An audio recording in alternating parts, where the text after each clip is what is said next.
right mind is worried about matching their trash bag color with the color of their grass. I don't know, but they said it multiple times, so it must be true.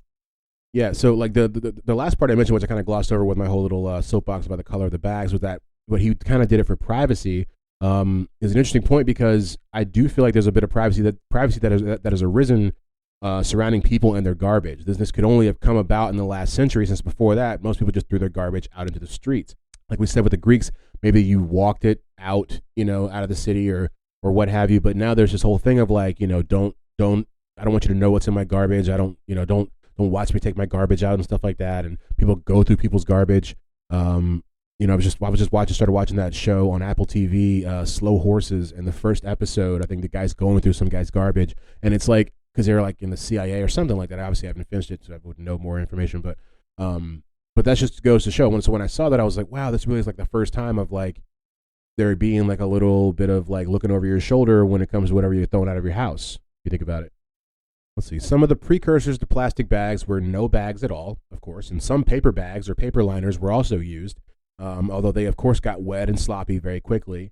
The familiar black and green plastic garbage bag was made from a polyethylene, if you will, and it was invented by the Canadians overall. But there were three guys that were in the running. It was the Plump guy, this guy named Harry Wasilek, and a guy named Larry Hansen. They were all kind of doing the same thing at the same time.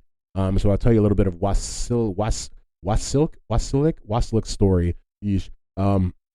So these new garbage bags were intended for commercial use, the ones that he was making, and they were first sold to Winnipeg General Hospital, once again another hospital, and they later became popular for home use. And polyethylene is the main ingredient in these trash bags. And after World War II, Wasilek started to experiment with these things and basically created a prototype, and that's how they got into those hospitals. But he worked for the Union Carbide Company, which bought the invention from him and later marketed his exact invention as Glad trash bags. So that's where the original Glad trash bags come from, and they're basically one of the first trash bags to ever exist, which is pretty wild when you think about it. I just knew that they were going to be a good product, but they've been doing it since the beginning. Trash bags have since been made from a number of products, and one of the main issues with the polyethylene is that it does not biodegrade, and it simply breaks down into smaller pieces, which is why if you look at like the Glad company now, they offer a bunch of different trash bags, compostable, biodegradable options. But the first ones and the ones I think they probably still offer on the shelves is non-biodegradable. And one of the last things that we'll cover here are garbage trucks. So wagons have been used to haul away waste for centuries before we actually even had like actual vehicles and stuff like that. One of the first garbage trucks was actually steam powered and created by the Thornycroft Steam Wagon and Carriage Company in 1897 in Chiswick, which is evidently a part of London. So says Wikipedia. In Australia, they are called rubbish trucks, and in the UK, they can call them dustbin lorries or sometimes just a bin lorry, which I've heard that term in movies and never knew that's what they were talking about.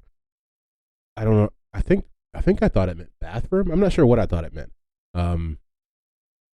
Early garbage trucks were open topped, but due to the smell, they nipped that in the bud real quick, and they changed it to vehicles that had a cover on them. And also in the 1920s, the garbage truck started to introduce the arm on the side that would pick up the trash and put it into the truck. And Wikipedia called this the hopper.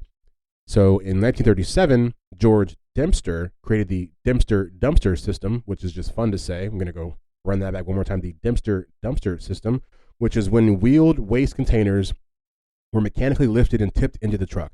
And so this is basically what creates kind of the trash bin that we know of, that we see outside your house and that you see in different places. And it was all created by, let's say one more time, the Dempster dumpster system. And so his containers were called dumpsters, and that is how we get the term dumpster. It's known as what is called as a generic trademark, like things like Band-Aids and Q-tips. So I didn't know that. You guys probably didn't know that. I mean, if you did, good for you. But who knew that the dumpster is actually just a common name, or just it was a business and not an actual name. It's not a common name for a trash can. This world that we live in.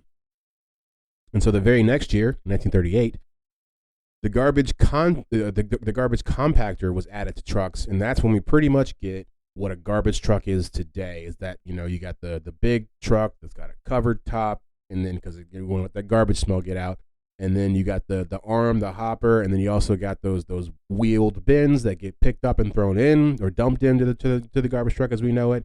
They have made some advancements since, but that's for another podcast. And before we get out of here, I'm going to drop a couple garbage facts on you guys.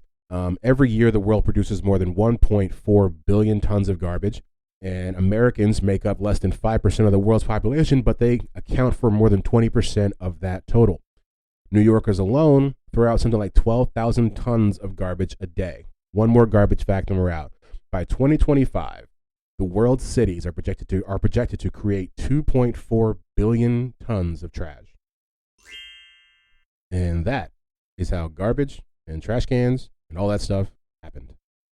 And now it's time for the roundup. The roundup. The roundup. And we're going to round it up. The ancient Greeks disposed of their garbage by themselves and had to take it outside the city. The Romans created the first garbage collection service.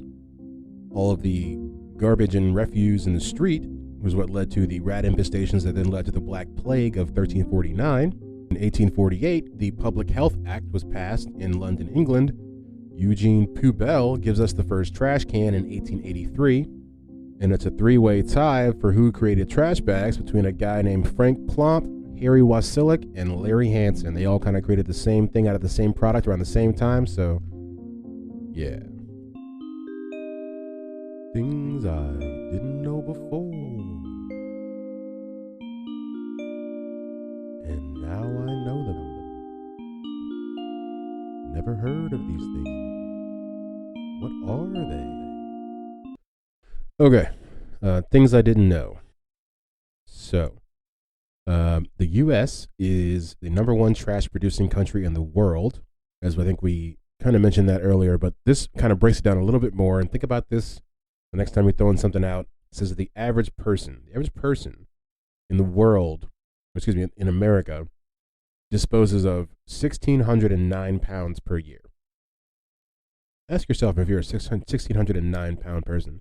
If you are, think of ways you could be a 1,608 pound person or something like that. But that's a lot of trash. Next thing is that the highest point in Hamilton County, Ohio, which is near Cincinnati, for those of you who are not cultured enough, is Mount Rumpke. And it's actually a mountain of trash at the Rumpke Sanitary Landfill.